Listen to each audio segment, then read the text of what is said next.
Pak, ini ibu datang. Ya Bu, saya bayarin pasien. Ibu kenapa ibu nahan pasien?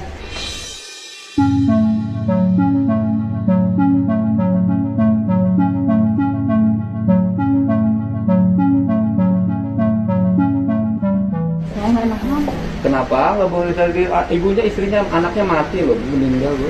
Kemarin itu kan memang untuk bayinya sudah dipulangkan. Nah, mestinya kan dikasih dong ruang untuk minimal nengok bayinya yang dikuburkan. Kita nggak, maksudnya gini Pak Deddy, kan kita itu nggak nahan ya. Dan keluarga waktu itu kita udah komunikasi juga sama bapaknya. Dan bapaknya juga nggak minta izin buat pulang. Nah, ini kepala desanya tadi bilang mana kak desa? Enggak. Oh, kita komunikasi sama bapaknya kok. Sama kepala desa. Pak Kepala Desa Tadi itu saya tanya nggak bisa pulang, padahal anaknya meninggal.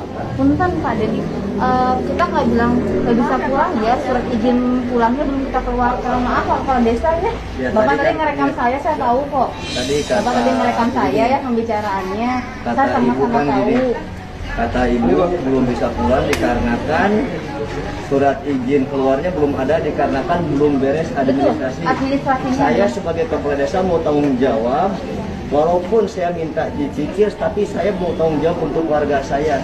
Tapi kan tetap Bapak ibu bilangnya minta mau- jaminan. Ya, Minta betul. jaminan, sedangkan orang itu orang nggak mampu, minta jaminan apa?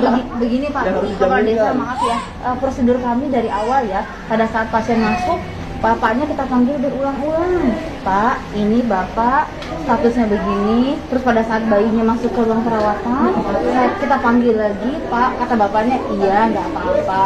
Maaf, kami sudah memanggil tiap hari, mungkin bapaknya bisa dihindarkan. Kalau saya sih sikap saya netral tuh ya. Iya. Yang pertama bahwa saya negur suaminya. Kenapa istrinya tidak dimasukkan asuransi BPJS? Padahal punya penghasilan tetap sebagai sopir 2,5 juta sampai 4 juta, itu saya tegur. Artinya bahwa itu nggak boleh, sikap seperti itu suami tidak bertanggung jawab terhadap istri, gitu loh. Tetapi saya juga komplain pada rumah sakit, kenapa tidak diizinkan pulang, gitu kan, harus minta jaminan BPKB segala macam, padahal desa kan sudah jamin, gitu loh. Kalau susah-susah amat pasti saya bantu kok kalau di sini. Nggak elok lah, masa orang lagi susah ditambah susah. Pentingnya Pak Kepala Desa, kayaknya Pak Kepala Desa harus juga mengklirkan ya, Bapak datang hari ini doang ya Pak ya, tidak hadir pada saat dari awal. Harusnya kalau Bapak bertanggung jawab sebagai aparat di desa tersebut, Bapak harusnya dari awal. Oh, saya datang Bu, pas begitu mau lahiran saya datang ke sini. Nggak ketemu sama saya. Oh, tapi saya datang. Jadi Iya. saya itu jadwal saya. Saya juga tadi kan jaga habis ke rumah perpisahan sakit. anak Pak Dok ditelepon. Saya teh Dok, tolong punten, tadinya saya libur, tapi saya sempatkan kok Pak, sama kita juga sama-sama. Bapak punya warga, saya juga punya yang di bawah yang coba saya. Ya rumah sakit kan nggak boleh rugi dong. Iya, sama. Kalau 14 juta per 4 juta rugi 10 juta. Kalau menurut saya sih nggak rugi ya. Iya. Untungnya hilang.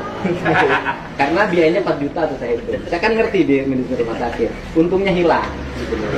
Gitu. Kalau rugi enggak lah, karena biaya melahirkan tinggi keuntungan rumah sakitnya, maka orang pada bikin rumah sakit bersalin karena nguntungin.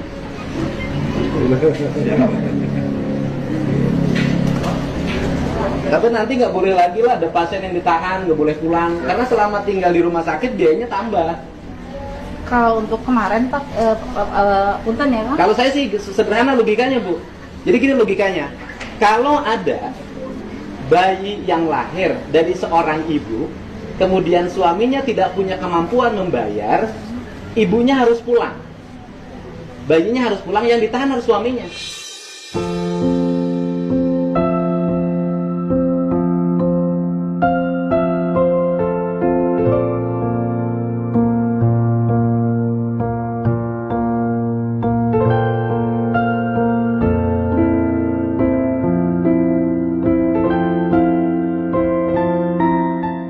Oh gitu ya. Iya dong. Yang ditahan harus suaminya, karena suamilah yang bertanggung jawab terhadap kehamilan dan kelahiran istrinya. Ya mungkin nanti. Jadi dia yang bersalah. Jadi kalau yang mau ditahan dimasukin ruang untuk isolasi, itu suaminya. Kalau istrinya menderitanya dua Bu, udah hamil, udah melahirkan, udah nggak bisa pulang, suaminya enak-enak. Iya. Itu logika saya gitu. Bu, ya. Udah berapa sisanya? Ya udah. Tapi terima kasih juga rumah sakitnya udah bisa menganin. Iya. Karena kan ke Tamrin nggak ada ICU, di sini ada ICU, artinya ibunya sudah nyawanya terselamatkan. Itu harus ingat juga, kita harus ngucapin terima kasih. Kalau nggak dibawa ke sini bisa jadi ibunya meninggal, gitu loh. Cuman prosedur nahannya salah, harusnya suaminya yang ditahan. Sekarang harus setiap rumah sakit bikin aturan, kalau istrinya melahirkan nggak bisa bayar, suaminya tahan. Enak aja ngehamilin nggak bisa tanggung jawab. Udah Bu? Nggak apa-apa Bu, bisa jangan dicas semuanya, nggak ada lagi duitnya. Udah ya, kasih. Mana suaminya? Nah, udah, ya, nih udah lunak. Ya, janji dulu sama saya, istri kamu masukin BPJS. Ya. Awalnya dia lapornya pengen BPJS, Masukin BPJS habis ini, nggak boleh lagi, ya kan? Jangan sampai kamu jangan milih yang bayarin. Bapak, Bapak, Ya. Oh ya, nanti nggak boleh lagi ya. Jangan ada lagi dong, nggak enak, nggak enak. Karena rumah sakit ada fungsi sosialnya. Ini Ya, iya ini istrinya. Kasihan. Betul. Nanti yang ditahan suaminya aja. Ya Bu, terima kasih Bu. Mohon.